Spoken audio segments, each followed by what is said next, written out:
错还不行吗？我陪你，我真的是赶时间，人没关天呢。你帮帮我，原来就在刚刚，超市店员夏朵朵团购拍婚纱照，却迟迟等不来未婚夫。此时接到经理的电话，给我马上回到超市！我告诉你，不管你现在在哪，在干什么，给我立刻马上必须回到超市！朵朵骑着小毛驴拼命往店里赶的路上，又接到了经理的电话。不料一只狗突然穿了过来，让他失去平衡，来不及躲闪，正巧与迎面而来的摩托车相撞。这一撞出了一段美好的爱情，两人相互指责起对方。你不长眼睛啊！你看不快赶上投胎啊？你没看见这儿有条狗吗？啊，有条狗你往我身上撞，我连条狗都不如吗？你说怎么办吧？你对狗那么好，跟狗商量去。夏朵朵干脆耍起了无赖，直接坐在男人倒地的摩托车上，还要让警察来处理。你把我的车撞了，你叫警察来我也不怕。穿成这样，你不会是搞行为艺术的？男人的话让他瞬间没有了脾气，只好拿出了撒娇的绝招。男人无奈只好妥协，两人骑着摩托车一同去往超市。整个路上两人还在不停地斗着嘴。此时男人也使起了坏，刹车一踩，女孩被迫紧紧地抱住了男人。就这样一路来到了超市门口，门口的保安一句话再次激起了两人互斗的情绪。你老公这么帅呢8辈子也不娶她这型儿的。我18辈子也不嫁你这号了。夫妻床头吵架床尾和嘛。来，你找我吧。干嘛？摩的费呀，找我快。你真把我当开摩的的了？懒得跟你啰嗦，记住啊，我欠你5块钱。女孩提着裙子就来到了冷库。原来她在离开的时候把维修师傅锁在了里面，其实明明走的时候把钥匙交接给了同事，同事因不敢承担责任，便诬陷到她头上。摩托小伙也跟了上来，看见被诬陷的女孩，他开心地笑着。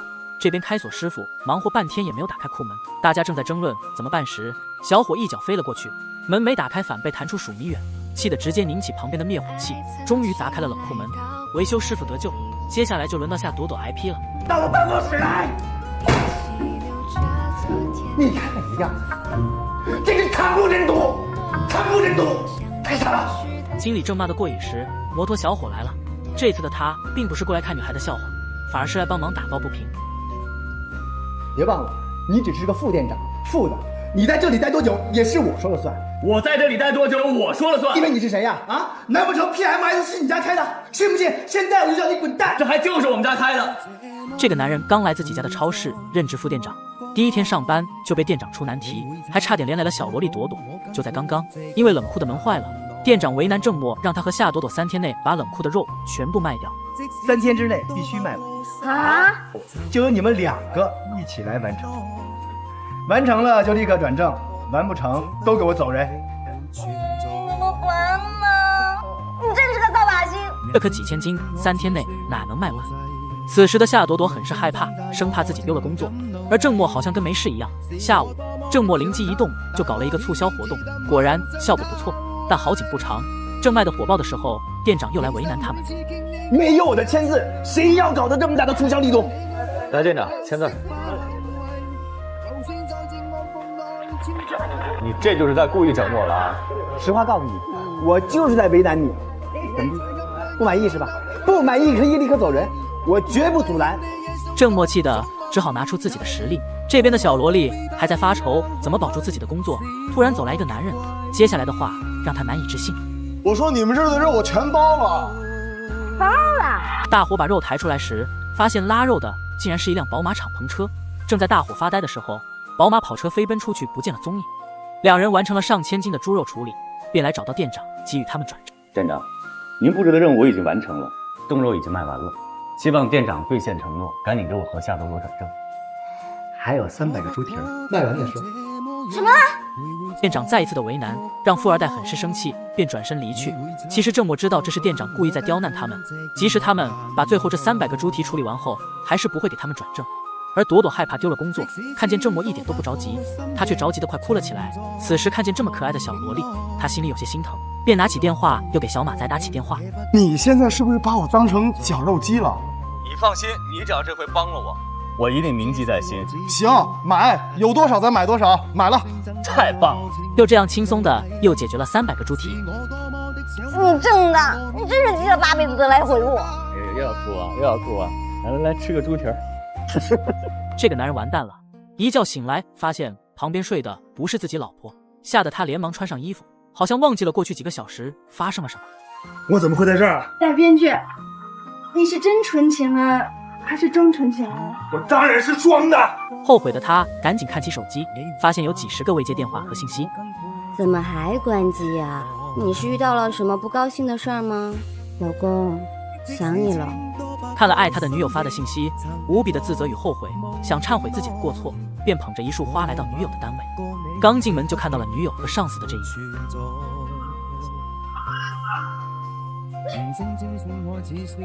高成，你别误会。都他妈脱衣服了还误会呢？朵朵拼命地解释着，而男友眼睛却盯着旁边的男人。他妈又是你啊！你俩认识啊？咱俩拍结婚照那天，就是他把我眼睛打成这样的。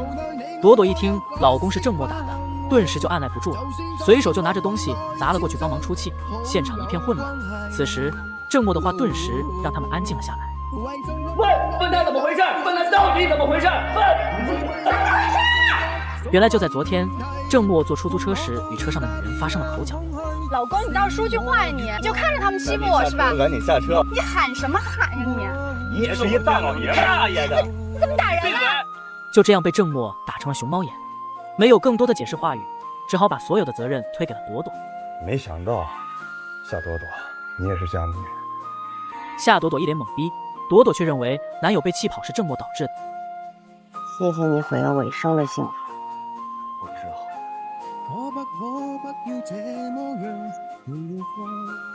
你是不是在拍婚纱照？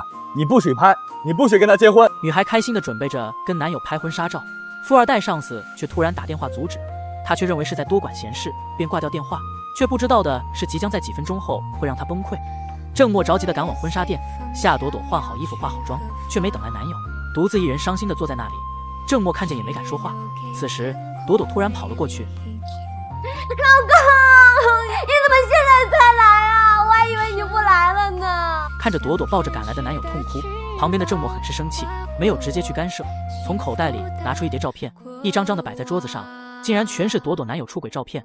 男人顿时愣住了，便走了过去，准备找郑默麻烦。夏朵朵也拿起了照片，瞬间崩溃。说一遍，我到底做错什么了？怎么样你才能离开我？怎么样你才能够消失？他劈腿，我在救你。一个爱了5年的男人，突然被别人揭穿了背叛他的真相，让他不敢相信，也不愿意相信这是真的。此时，夏朵朵转身面向男友，把眼睛闭上。男友以为是朵朵原谅了他，便闭着眼睛张开双手等着朵朵的拥抱，不料是给他的一个撞击，男人狠狠地摔在地上。老婆，你听我说，我再也不愿意相信你说的话了。其实你早就应该离开我了。这些照片上的事情都是我做的。男友没有勇气和她结婚，便故意承认了这一切，并提出了分手。我们分手吧。为了这个男人，女孩为他付出了所有，最终换来的结果却是背叛。而此时的朵朵宁愿活在欺骗的梦想中，也不想有人把她从梦想中惊醒。这一切都是郑默的自以为是把她拉回了现实。郑默，我知道有些爱分不开，却又舍不得。伤心欲绝的朵朵回到家，决定彻底与爱过5年的男友画上句号。看着男友与自己的合照，朵朵也是失神，久久不能放下。次日，刚失恋的朵朵神不守舍，错把商品价格标签贴错，给店里带来了巨大的损失。还没走出失恋痛苦，却又要面对工作带来的麻烦，她不知道该怎么面对。此时，郑默便出来帮助解围，通过自己的智慧，把此次朵朵犯的错误完美解决，不仅仅找回损失，还给店里带来了巨大的流量。朵朵看着多次帮助她的郑默，心里对他有了一丝的好感。接下来他们之间又能发生什么有趣的事情？请看后续讲解。出事了！出事了！郑默和一大爷打起来了！什么？这个小伙太狠了，竟然和未来老丈人打起来了。老爷子明显不是郑默对手，便随手拿起家伙准备砸过去。朵朵见状赶紧跑过来劝架。老爷子见女儿的出现，立马变得硬朗起来。朵朵问起了老爷子冲突的原因，原来是前2天老爷子在该超市买的背心比旁边超市贵了1块3毛钱，想找郑默退货，没想郑默硬是不同意，便发生了刚刚这一幕。此时夏朵朵在老爷子耳边说起了悄悄话，听完老爷子吓得瞪大眼睛，赶紧转身灰溜溜的跑了。郑默很是惊讶，便询问朵朵刚刚与老爷子说了什么。那就告诉你吧，你没来超市以前呢，我们有个同事跟客人吵架的时候突然发严重风了，后来顾客赔了他3000块钱。我刚才跟老头说，你就是那个发病的同事，每次吵架15分钟话准犯病，一犯病就要索赔。老头听了哪敢惹你啊，赶紧走人了呗。啊，咒我呢？隔天，郑默发现朵朵为了前男友还债，自己半信用卡帮忙，最后落得自己一身债务。郑默不放心，便跟在了朵朵后面。没想到刚到家门口，就看到一群小伙围着老爷子准备动手。还没有等朵朵问清情况，郑默上去就是一拳。下午初二就把几人给打趴下。你报警啊！这帮流氓还敢报警？老爷子听到要报警，赶紧上前说话。此时郑默眼看老头这么面熟，您是就是那个在超市非要换 T 恤那个不讲道理老头是吗？我怎么不讲理？老爷子这臭脾气，差点又跟郑默干起来，还好有朵朵制止。随后了解了刚刚冲突的原因，原来是老爷子偷偷把别人的纸箱子拿来卖钱，所以被几人找上了麻烦。郑默了解原因后，赶紧给几位小伙道歉，这才了了此事。爸，我跟你说了多少回了，人家丢掉的东西不要往回搬，这才能卖几个钱呀？郑默很是惊讶，原来老爷子是自己未来的老丈人，搞得他很是尴尬。老爷子看见郑默的表现，便夸起了他，还与他不计前嫌把超市的事情一笔勾销。随后到家后，老爷子拿出了一直舍不得喝的好茶。小郑，这是好茶啊，你朋友送给我的，平时我都舍不得拿出来喝。老爷子正想与郑默了解情况时，朵朵已有事，唯有两人便离开，走到楼下。郑默见朵朵家里的情况，同时遭男友背叛，还能这样的乐观，瞬间让他觉得朵朵就是他要找的人。他们后面又会发生什么有趣的事？请看山大王后续讲解。买不起高档服装还想装阔的穷小妞我见多了，咱们伎俩多用还想骗谁呀？原来就在刚刚，郑默看见朵朵穿了一件漂亮的衣服，瞬间从小萝莉变成了小女人。郑默边羡慕边调侃着朵朵。正在朵朵转身离开时，郑默见衣服上的牌子还在，便好心给她摘了下来。你怎么了？一惊一乍的。谁让你摘的？惨了，刷的是我的卡，4位数呢。原来这衣服是他们去高档服装店买的，想穿一次再去退掉。当他们来到服装店退衣服时，服务员发现衣服牌子被摘过，随后就发生了开头那一幕。服务员说话很是难听，朵朵只好狠心买下，这可要花费他半个月的工资，同时还不忘了回怼服务员狗眼看人低。正在此时，旁边出现一张银行卡，转眼一看，原来是郑默。朵朵感觉自己很没有面子，这么贵的衣服也不能随便要别人的，便把衣服还给了郑默。我拽到的吊牌我负责。那也不行，我心里不踏实。本来就是他扯的，就应该他买的。闺蜜补了一句后才收下衣服，当作是借她的，分期付款还给她。而郑默觉得朵朵经济很困难，就当作是老板帮助员工。你要真想帮我，就给我跟思思涨工资。整着吧，古奇店一定会成为标杆，你们的工资也一定会成为标杆。夏朵朵，你听好了，你将见证奇迹。次日，郑默送了朵朵一本书，想让学历并不高的朵朵能力提升，好名副其实的给她涨工资。随后朵朵回到岗位，发现超市一名戴着眼镜的男子鬼鬼祟祟的，应该是竞争对手派来捣乱的。男子见状被发现，转身就逃跑，朵朵跟着后面就追了过去。随后郑默和保安也跟了过去，在追的过程中，郑默自己撞在了树上，不知情的朵朵还在拼命的追。经过49分钟，男子终于跑不动了，见状后面跟着个保安便挟持了朵朵。正在这时，郑默一脸鲜血跑来了，吓得男子一惊，随后被送到了局子。郑默被送进了医院，朵朵也送来了他辛辛苦苦煲了4个小时的汤。郑默借此机会使起了坏。喂我啊，喂你。此时的郑默心里乐开了花，同时也使两人在一起更近了。他们之间的爱情从此也即将开始。这个小伙正在向女孩表白，不料被楼上的大叔泼水淋成落汤鸡。原来就在白天，郑默为了朵朵受伤住进了医院，他想趁机给朵朵表白，不料被拒绝。我是认真的。那我也认真的告诉你，不可能！为什么？朵朵觉得郑默不靠谱，狂妄自大，蛮横专制，一点都不体贴，把郑默说的一文不值。以前追我的女孩多了去了，我跟你说，那天天给我写情书，迷得我不行不行的了。也就在你眼里我一文不值，是你没眼光。正在此时，猪肉宝马来了，打断了僵持的局面。你是不是上次那个猪肉宝马？是你？正是在下，我叫赫曼，是他最好的兄弟，你就是那朵朵吧？你朋友来看你了，我就先回去上班了。等朵朵走后，作为富二代，从来就没有追不到的女孩，这次让他难了，于是让猪肉宝马给他出谋划策。我跟你说啊，就这姑娘，钱没用，她喜欢的是浪漫、温柔、宝马男这一说让她灵机一动。晚上，朵朵正在与闺蜜看感人的偶像剧时，哭得稀里哗啦。突然，窗外传来了杀猪般的唱歌声。朵朵跑到窗前一看，原来是郑默，便下楼阻止她继续唱下去。虽然唱得很是难听，但为了表达自己对朵朵的爱，她认为这是一种浪漫的表白方式，希望能打动朵朵。郑默换了一首英文歌，刚唱2句，好死了！没有停下来的他，突然被楼上一盆水泼在了2人头上，瞬间变成了落汤鸡。朵朵回到家，并没有觉得一点感动，反倒是恨死了郑默。郑默感觉到不可思议，作为富二代的他对女孩表白从来都没有被拒绝过，这还是头一次。但这一次，朵朵的特别让他动了真心，他并没有放弃。次日，他提着好酒好茶来找到朵朵的父亲，想从老丈人这里下手。等他还没有开口说话，老爷子便说出了他的心思：做人还是直接点好啊！你不是就想让我这个老头子帮着你追求我们家朵朵吗？对不对？哎呦，您太聪明了，太厉害了！老爷子夸起了郑默，说他人长得还好，还会功夫，又说到朵朵贤惠，会做一桌好菜，就是说话太直接，让他不要被吓回去了。郑默听得津津有味，心里更坚定要把朵朵追到手。这对冤家是第一次牵手，正准备第一次唇齿交流时，老丈人突然来了。你们继续啊！郑默通过2次的表白都被拒绝，这次他抱着必须拿下朵朵的心态，找到了未来老丈人帮忙。先是让老丈人帮忙给女儿打电话，以自己生日为由让朵朵回家。这是我生日，50大寿，我蛋糕都买好了，就等你回来点蜡烛了。朵朵虽然知道父亲是骗她的，孝顺的她还是果断地答应了回去。2个男人确定了朵朵回来了，于是便开始急忙地准备着表白道具。老丈人看见这个牌面，非常羡慕他们年轻。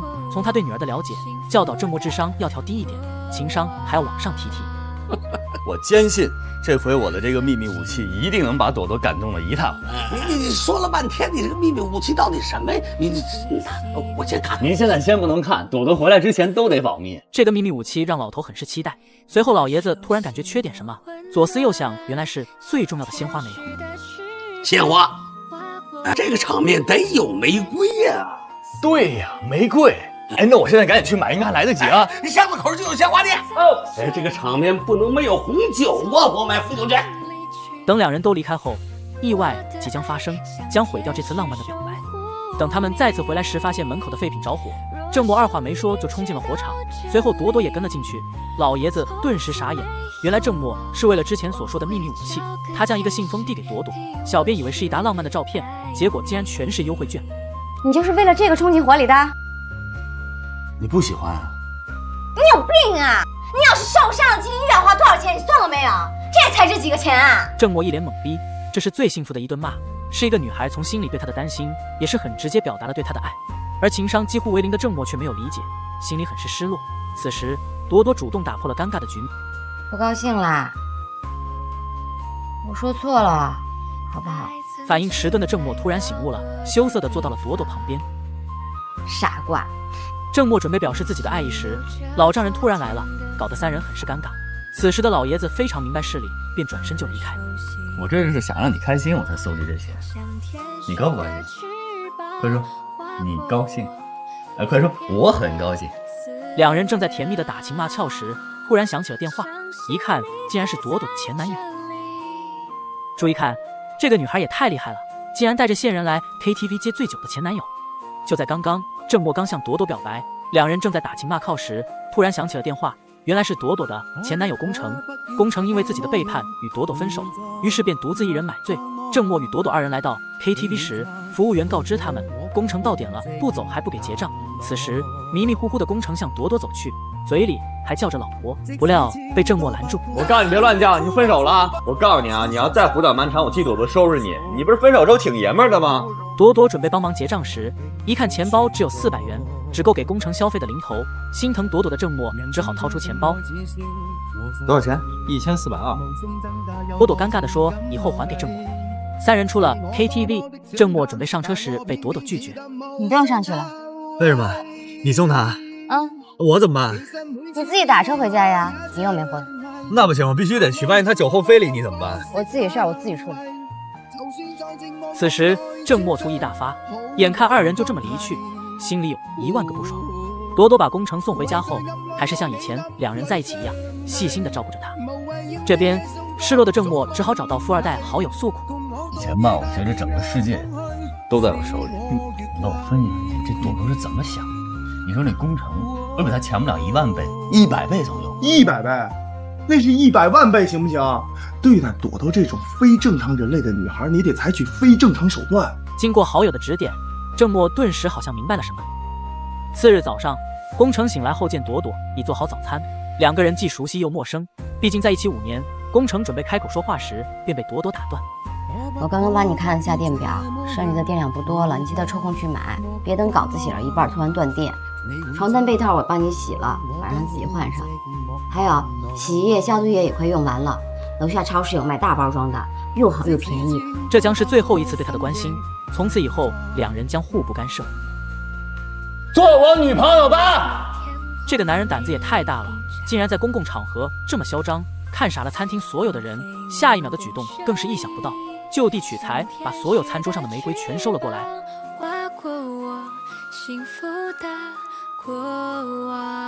快速的整理下花后，丹西跪在桌子上开始了他的表演。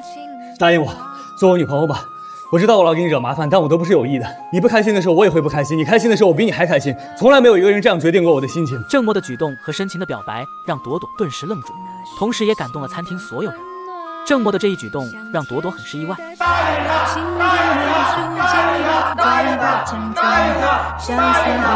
他接过郑默手上的鲜花后，幸福的笑了。在众人的帮助下，他终于追到了自己心爱的女孩，深深的给大家鞠了一躬。随后像个孩子似的乐开了花，回到座位上。刚沉浸在幸福的时刻，朵朵收到了前男友的信息：我要离开这个城市，因为你，我的青春有意义，祝你幸福。顿时打破了两人短暂的幸福。从来不喝酒的朵朵便要起了酒，两人喝了3724杯后，朵朵已经不清醒，开始哭了起来。借着酒劲，终于说出了这些年压在心里的话。表面是一个非常坚强的女孩子，其实她从小就缺爱，被母亲抛弃。刚了解情况的郑默心里也非常的难受。次日，前男友宫城来找到朵朵告别，称自己遇到贵人要去外地发展，把这个贵人的照片给了朵朵看。照片上的人看起来非常面熟，害怕前男友被骗，便拉着宫城就来找到了郑默。二话没讲就质问照片上的人是不是他朋友。没想到你这么卑鄙，是我犯得着折腾工程吗？你以为让工程离开了，我就会接受你啦？郑默一脸懵逼，不知道发生了什么，说郑默朋友假扮电影制片人，把工程骗到农村，怀疑是他一手导演的。朵朵为了前男友与郑默闹成这样，他们之间的爱情是否还能持续？请看山大王后续讲解。站住！这是不是赫曼的车？这人是不是赫曼？就是他和他的车，他化成灰我都认识。这个女孩为了前男友找现任打抱不平，她误认为郑默让朋友假装电影制片人，把前男友骗到农村去，这样就没人骚扰她和自己在一起。而郑默完全不知道朵朵在说什么，正在气头上的朵朵也不给郑默解释的机会。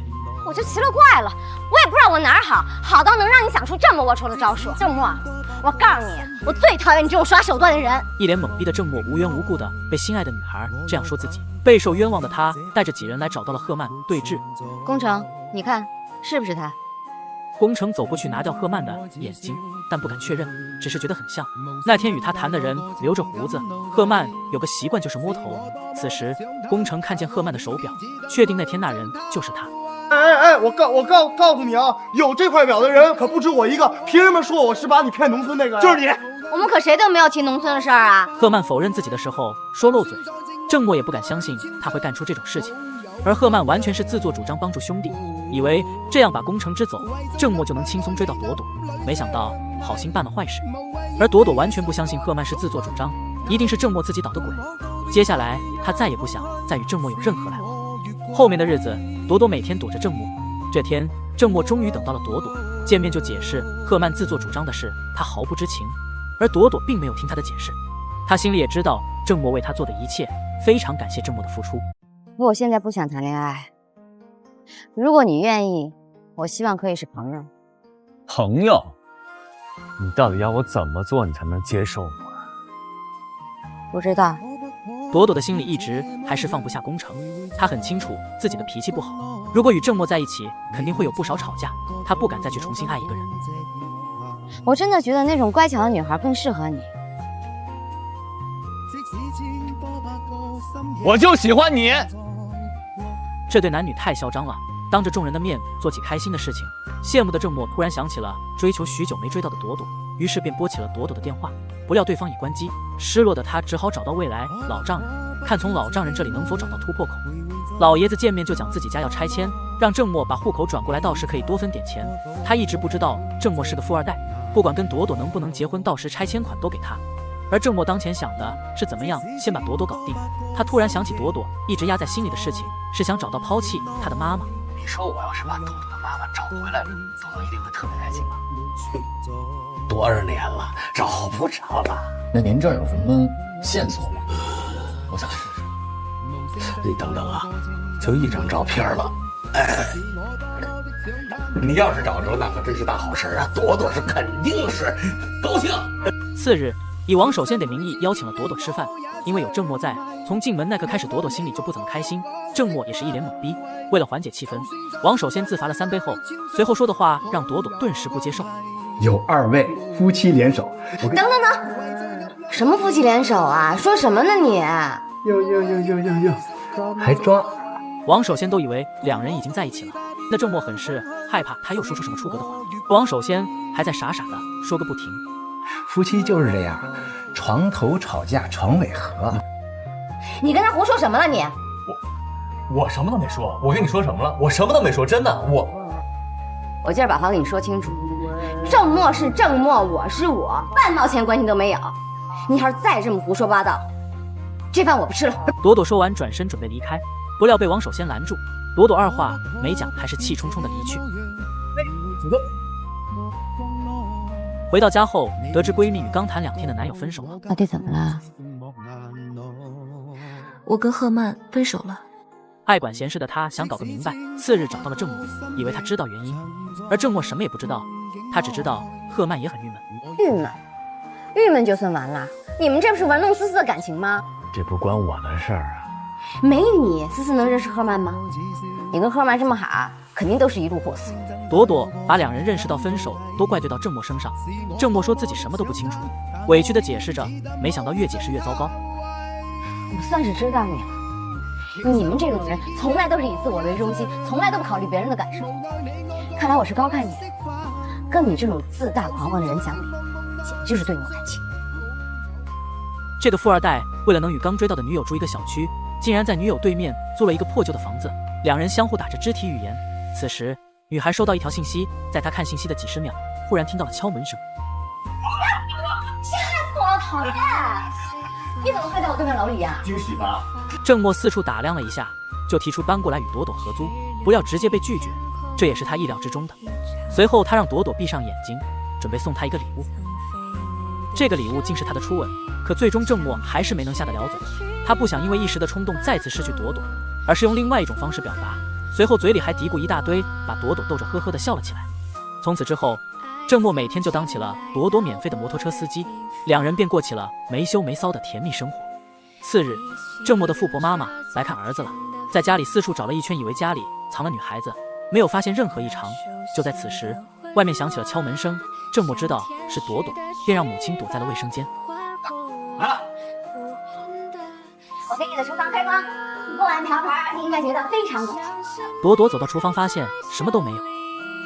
你那儿怎么油盐酱醋什么都没有啊？你光吃方便面怎么行？那咱们今儿就别做了吧，出去吃吧。你真不好好照顾自己，你父母知道会心疼的。我妈才不会心疼我呢。对了，你父母知道你住这儿吗？怎么很少听你说起他们？他们普通人呗。你父母也不容易，把你送出国读书。你看你现在这样，3000块1个月，你是不好意思见他们的。八卦一下，你父母都是干什么的呀？他们一直在老家，在农村。你得好好努力呀，冲你父母对你这么好。背后的妈妈此时心里乐开了花，随后朵朵便出去买油盐酱醋茶。朵朵走后，郑母对未来的儿媳妇非常满意，看见这么一个贤惠又能干的女孩，她心里也明白郑墨为什么要假装穷小子。随后郑墨便赶着母亲离开，怕被朵朵再次回来看见。没想到刚出门2人就碰见，这个女孩正在数落自己的男友，她的一言一行却被躲在背后未来婆婆看得清清楚楚，而她全然不知。数落完后便出去买菜。富二代郑墨隐瞒自己身份，表现的自己家里条件不好。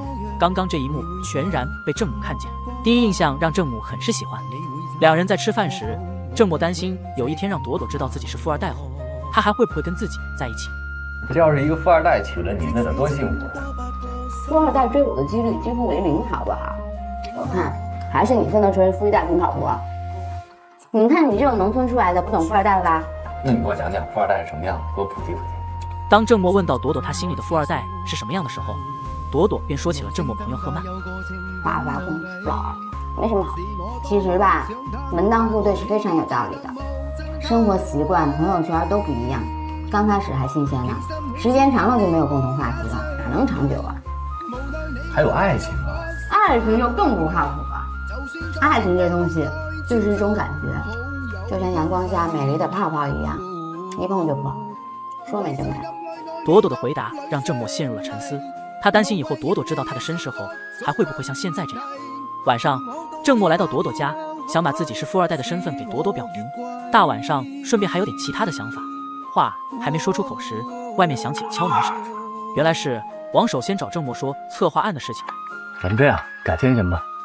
别介呀，这么沉，好不容易你看满头大汗，我再背回去多累啊！干嘛呀你？王守先一点都不懂事，破坏了郑默的好事。此时的郑默心里恨不得把王守先给手撕了。次日早上，郑默一如旧往的接朵朵上班，不料朵朵手机掉家里，因上班快迟到，让郑默先走，自己拿完手机打车去公司。朵朵刚到楼道时，后面突然有人叫起了老婆，转身一看，原来是前男友龚成。他一身狼狈的样子，让朵朵看着很是惊讶。你怎么这么悲壮呢？不吃了吗？我很饿。随后回到家，龚成狼吞虎咽，看样子应该饿得不轻。在这么落魄的时候，最终还是朵朵帮助自己。龚成以为朵朵还深爱着自己，便又准备找朵朵复合。龚成的这一操作让朵朵不知所措，一边是正在热恋的郑默，眼前又冒出个前男友，他会怎么面对？请看后续讲解。富二代发现女友沙发上睡着一个男人，这个男人并不是别人，而是女友的前男友，顿时打破了醋坛子。原来就在早上，朵朵前男友龚成突然狼狈的出现。怎么这么悲壮？不吃了吗？我很饿。好心的朵朵把龚成带到家，还想找朵朵复合。此时的朵朵心里很乱，不知道该怎么面对，害怕的慌忙离开，却把龚成留到了家里。在去公司的路上，回想起前男友刚刚找她复合的话，同时也想着郑默对她的追求。答应我，做我女朋友吧。我知道我老给你惹麻烦，但我都不是有意的。我希望看到你天天开心，天天看到你笑。此刻，他的心里顿时有了答案，随后面带笑容来到郑默办公室。我就是过来看你一眼。啊，过去的都过去了。而郑默并不明白朵朵的意思。刚刚朵朵在家慌乱的离开，把手机掉在了家里，于是郑默就回家帮忙拿取，便发生了开头那一幕。郑默并没有打扰熟睡的龚成，继续回到公司上班。下班时，郑默问起了朵朵有没有什么话想跟她讲。没什么事想跟我说吗？有一件事跟你认识的一个人有关。谁？小丽。并没有得到想要的内容。回到家后，郑默想要以在朵朵家吃饭为由，想看看到底发生了什么，而朵朵直接拒绝，说今天很累，想早点休息。郑默此时心里很是惊讶，他知道龚成还在朵朵家里，他非常不理解，自己又不能鲁莽地冲进去，只能眼睁睁地看见他一人进去。而朵朵进门后，完全忘记了龚成在家的事。放下包后，坐在沙发上玩手机时，熟睡的龚成也睡醒了。你回来了！吓得朵朵直接扔掉了手机，回头再看龚成时，已被他的手机砸晕。门外的郑默不放心，便贴着门听听里面的动静。可能是因为门的质量好，并没有听到什么。而里面朵朵做好了饭，正在与龚成边吃着边聊着。而龚成现在才知道朵朵对他的好，心里正想着再次提出复合时，对不起。朵朵说已经与郑默在一起了。他对你好吗？很好。说实在的，他对我比你好多了，他老想着照顾我。龚成听后顿时尴尬起来，而外面的郑默还一直守在门外。这1个多小时煎熬，怕是让他快到崩溃的边缘。可你到底是答应还是不答应？若我的爱情感受不要再亏缺的梦。原来就在刚刚，郑默已经趴在女友门口听了1个多小时，屋里却是朵朵和前男友，两人边吃着饭边聊着。而前男友还想找朵朵复合，朵朵直接果断拒绝，并说现在的男友比他对自己更好。说完让龚成很是尴尬。外面担心的郑默实在无法忍受，准备敲门进去看个明白。此时听见里面开门的声音，吓得郑默撒腿就跑，躲进了楼梯道。刚刚求复合失败的龚成只好离开，朵朵一同送他到楼下。两人刚走，躲在楼梯道的郑默也悄悄地跟在后面。到楼下后，不甘心的龚成扬言还会继续回来找朵朵。而朵朵态度更明确，他们两人之间已经成了过去，不可能还会有可能。说到最后，宫城想与朵朵有一个最后的拥抱。就在此时，躲在旁边的郑墨突然冲了出来，一拳把宫城打倒在地。郑墨，你还信他说的话？他害你还不够惨吗？怎么哪儿都有你的事儿啊？你凭什么打人？就凭我是她男朋友，怎么着？宫城现在才知道朵朵所说的男友是郑墨，随后郑墨还警告他以后不允许来打扰朵朵，否则后果很严重。无言以对的宫城只好灰溜溜的离开。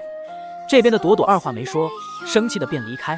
郑墨这时才意识到刚刚太冲动，你们俩没复合。那我看见他抱你了呀。那是最后的告别。那告别用嘴不行。我今天也激动了，不好意思。但是我那句话我是当真的。此时的朵朵也没有那么生气，便让郑墨回去休息，自己转身就进了屋。郑墨便在外面喊了起来，于是就发生了开头那一幕。这也是两人在一起第一次唇齿交流，看的小编也想找个这样的女友。这一晚上后面有没有进一步发生其他事情，大家可以自己脑补。次日，两人一起来到公司，朵朵准备离开时，郑墨便对她提出了一堆的要求。干嘛？从今天开始，不许随便和别的男的单独出去，不许随便对别的男的笑，别的男的要跟你搭讪，你大声的告诉他你有男朋友了，谁要是不服气，立刻打电话给我，听见没有？真啰嗦。我认真的。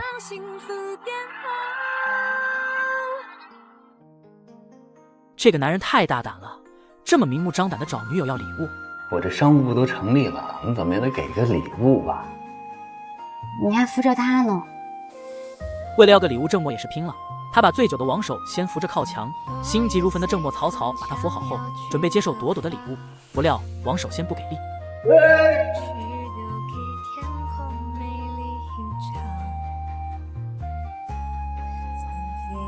郑墨走过来，稍微酝酿了几秒，直接就对了上去。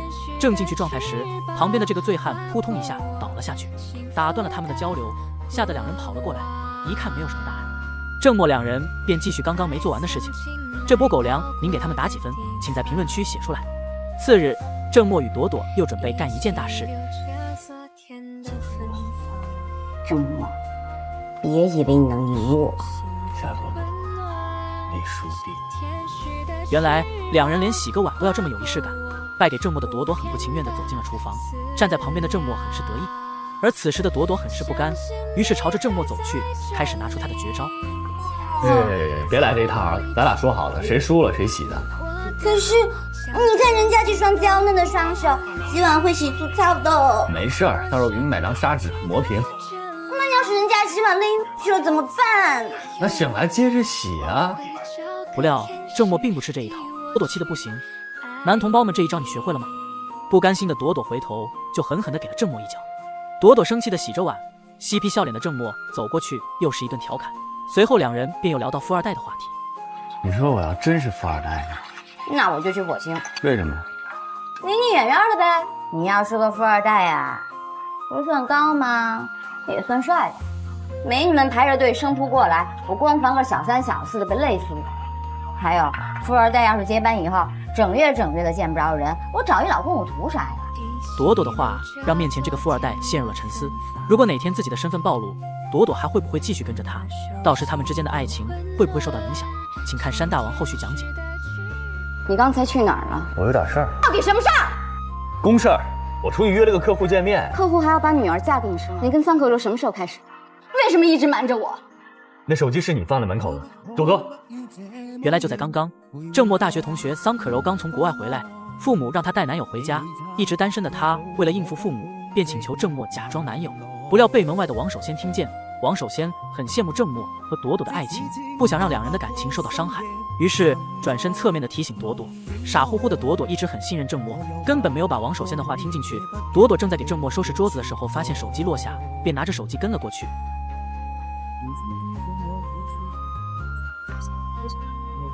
桑可柔挽着郑墨的手进了房间，此时朵朵也跟了过来。原本是过来送手机，却没想到发生如此荒唐的事。小郑可是咱们家未来的女婿，你说话客气点。别，跟可柔在一起多久了？我和郑墨大学就是一对。那怎么没听你说呢？那不是怕你们反对吗？好了，先吃饭，咱们也算是一家人。朵朵听完里面几人的话，顿时愣住。郑墨几人正在吃饭的时候，忽然响起了电话，而手机却不在自己身上，于是顺着手机的响声找到门外，他一脸懵逼地接起电话。王首先告诉他公司出了大事，等他赶回公司后，于是就发生了开头那一幕。公司客户全部找上门，涉及上千万的赔偿，便没有追去给朵朵解释。晚上，今天本是情人节，朵朵一个人来到酒吧买醉，不料碰到原来的闺蜜思思。周末他骗我。男人，尤其是富二代男人最不靠谱了。郑墨这种太子爷，跟你交往就是图个新鲜，玩够了还是会找一个门当户对的白美妇。一脸懵逼的朵朵并不知思思在说什么，因为她从来就不知道郑墨是富二代。郑墨他是个富二代。郑墨是 PMS 集团的太子爷，整个 PMS 集团都是他们家的。朵朵听完后顿时愣住，完全不敢相信这一切是真的，竟然一直被郑墨骗了这么久。而旁边的思思还在一直的煽风点火，让朵朵更加的难过。她和郑墨到底还能不能一直走下去？请看后续讲解。你为什么瞒着我？我是怕你误会。你还骗了我多少次？没了。这个男人背着女友假扮女同学、男友兼父母，不料被朵朵发现，同时还从闺蜜那里得知郑墨是富二代，骗得朵朵很是生气。你是 PMS 太子爷。郑墨顿时愣住，自己的身份从来就没有告诉过任何人，心想怎么会抱我？气愤的朵朵一脚踢在郑墨大腿上，骑着小毛驴就跑了，留下郑墨一人在这里百思不能其解。回到公司，朵朵到办公室找到郑墨，通知他2件事。第一件事，分手。不行。第2件事，这是我辞职信。说完便转身离开，不料这时被郑墨叫住。我不许你跟我分手。朵朵二话没说，一声再见便离开。随后女同学桑可柔跟了出去，认为是自己让郑墨假装男友导致2人闹成这样，便跟来与朵朵解释。我之所以回国的原因呢，就是我父母总是逼着我去和各种各样的人相亲，所以我请郑墨帮个忙，替我在他们面前挡一挡。我为什么要相信你？如果我和郑墨真的是一对的话，那现在不正是一脚踢开你的好机会吗？听完桑可柔的解释，朵朵相信了他，而朵朵心里的气愤是郑墨身份的事情。2人在一起这么久，却一直骗他是农村的，没有听桑可柔的劝阻，直接离开。回到家后，把郑墨骗他的事情告诉了父亲。老爷子听完后顿时变了脸色，随后得知郑墨是富二代后，老爷子激动地瞪大了双眼。什么时候他一登基，你不就成皇后了吗？你以后不要再看宫斗剧了，好不好？老爷子问起他家是不是非常有钱，而朵朵说他一直在骗他。朵朵还在生郑墨撒谎骗他，毕竟老爷子是过来人，把事情看得透彻，认为对他撒谎是有原因的，只要郑墨对他是真心的就行。老爷子怎么说朵朵都不想再看见郑墨。此时老爷子见状不对劲，便拿起桌子上的手机，以给朵朵削苹果为由来到厨房，拨通了郑墨的电话，让他赶紧过来。等他出来后见朵朵要走，便找到各种理由让朵朵留下多陪他一会，给郑墨拖延时间。有个这样的老丈人是多么幸运的一件事。正在2人聊着的时候，郑墨来了，老爷子赶紧出去迎接。此时朵朵一脸蒙圈，当郑墨进门的一刻，朵朵才明白父亲刚刚的所作所为。爸，你通知他的？小两口吵架，吵2句就算了。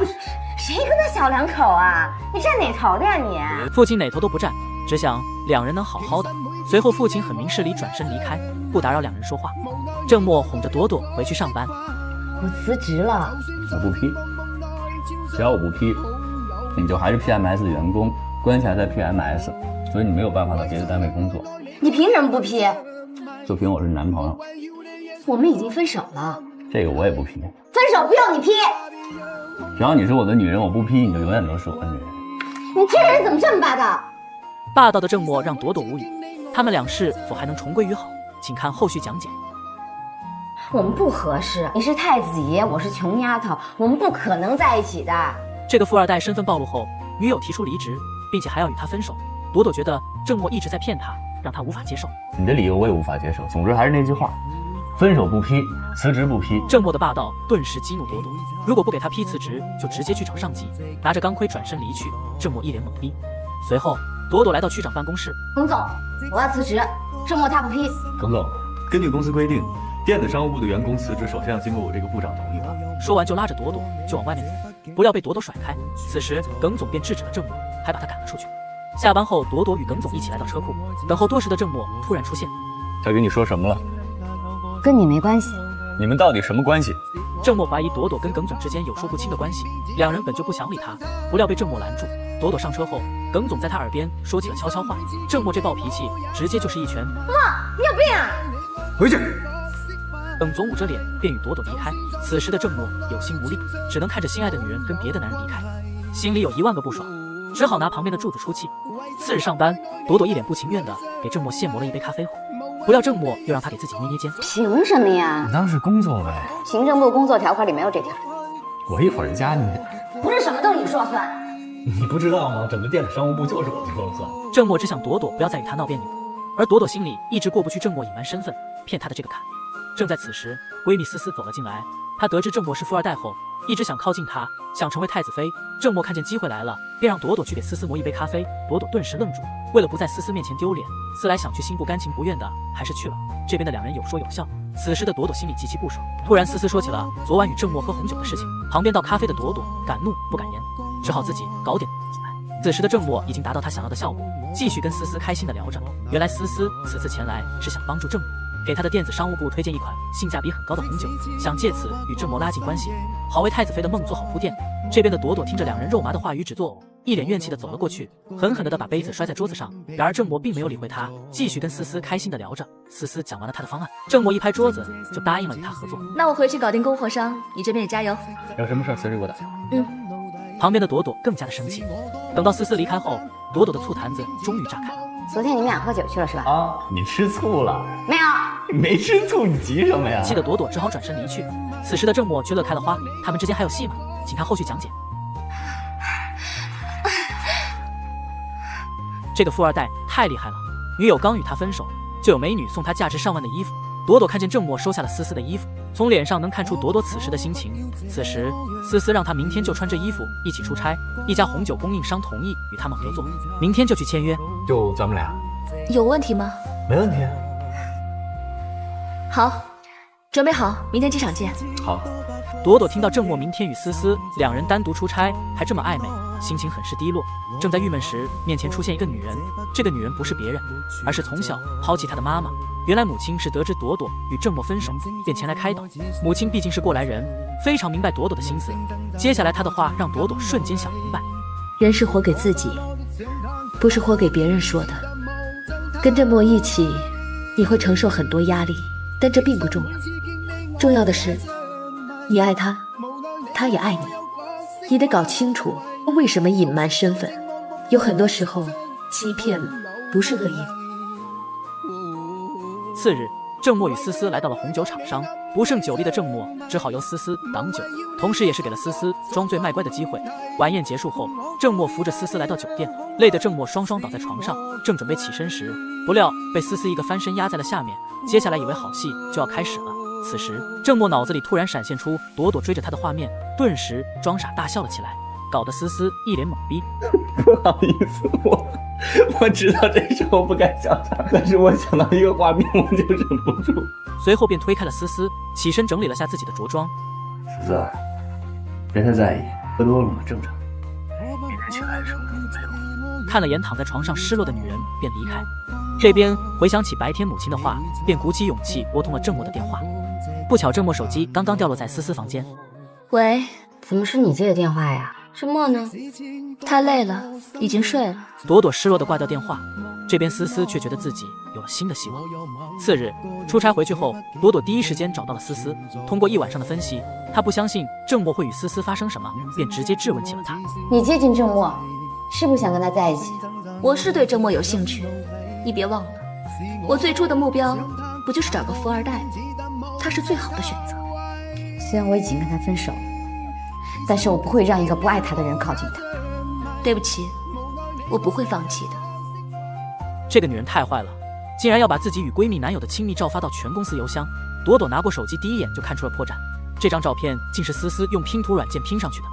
思思的做法让朵朵无法理解，原来就在昨天，思思在郑默面前秀爱心，连续几场输给了朵朵，才让她拿出了下三滥的手段。就在昨天，思思来到郑默办公室，先是关心郑默工作太辛苦，从袋子里拿出了补品，让郑默好好补补。不用，郑默呢最多是轻微亚健康，多吃点蔬菜水果就好。也行，回头我买点水果。他喜欢吃什么你不知道，我都已经买好了。待会儿削好了皮，我给你送进来。郑默看见朵朵的表现，很是不理解。随后思思又从袋子里拿出上好的茶叶，话还没说完，又被朵朵兑了回去，说郑默不喜欢喝茶，只喜欢喝咖啡。说完就把茶叶塞回思思的袋子里面。这波操作让思思顿时变了脸色，气得只好把东西收拾好便离开。这一回合朵朵明显略胜一筹。次日，郑默带着部门人员到路边推销红酒，过了半天也无人问津。此时思思走了过来，关心起郑默，脱掉外套就准备开始表演，效果的确不错。一堆人围过来品尝红酒，旁边不服气的朵朵见状，也学着脱掉了外套，很快也开始了他的表演。上场一会的时间就把大叔大妈全部吸引了过来。郑默看见这一幕，非常不乐意了，赶紧拿着外套披在了朵朵身上。谁让你？他都脱了，他管不着，你只能脱给我看。这么霸道，才知道啊。这一回合朵朵又胜出一筹。随后就发生了开头那一幕，思思把自己与郑默拼在一起的照片发到了公司邮箱，不料整栋楼都知道了此事。郑默得知照片的事情后，便找到了朵朵，非常严肃地跟朵朵解释他并没有与思思拍过照片。你可以瞒住啊，为什么让我看见？我不想再骗你任何事，不管你信不信，我问心无愧。随后朵朵气冲冲地找到思思，质问她为什么要这么做，而思思回答说这就是她想要的结果。两人的男友之争，最后到底谁会取胜？请看后续讲解。不是你想的那样，郑默。你还想着骗我？要骗我到什么时候？真的不是你想的那样的，我这么做只是不想自杀伤害你。我告诉你，这个世界上除了你，人能伤害我。我们结束。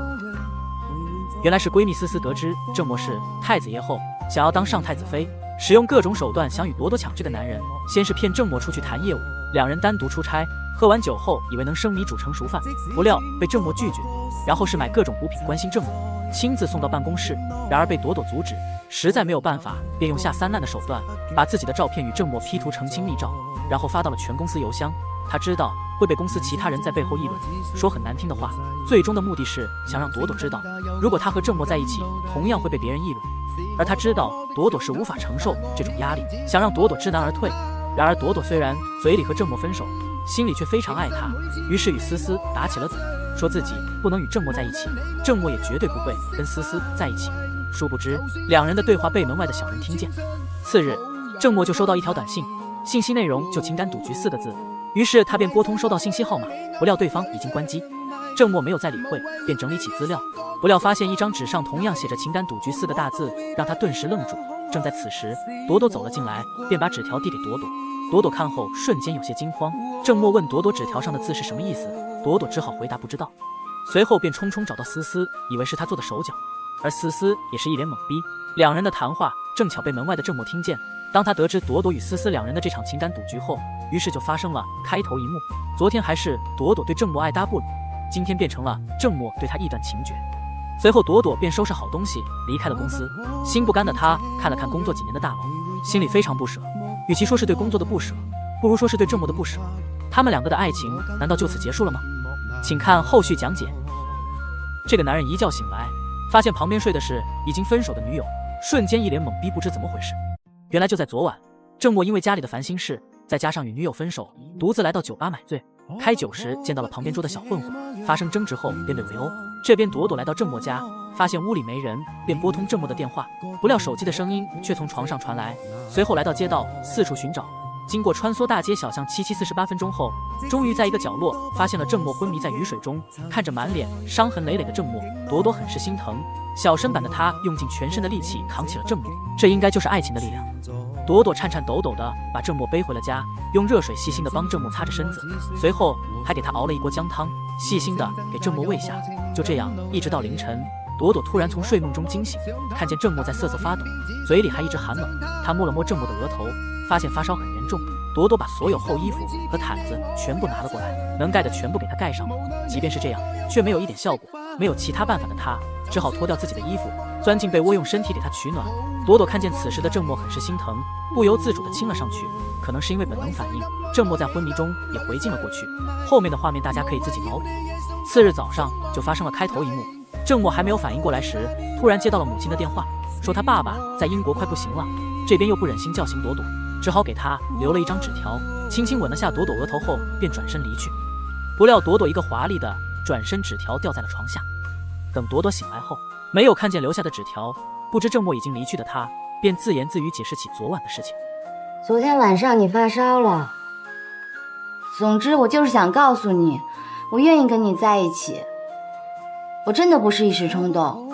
见状没有任何回应，便打起郑默的电话，不料对方已关机。郑默的不辞而别让朵朵非常伤心。郑默还会回来找他吗？请看后续讲解。你疯了！你可以打我、骂我、恨我、怪我，但你不可以不相信我。我会把所有的事情都给你解释清楚，但不是现在。我已经焦头烂额了，你知道吗？刚刚拼命抽自己耳巴子的男人，2个月前因父亲并未与女友不辞而别，2月后却以这种方式再见。此时2人的相见都顿时愣住，说不出话。我很想你。你要说什么？说你突然消失了是因为想我，一直不联系我是因为想你，回来了也不找我是因为想我，换了手机号不告诉我是因为想我。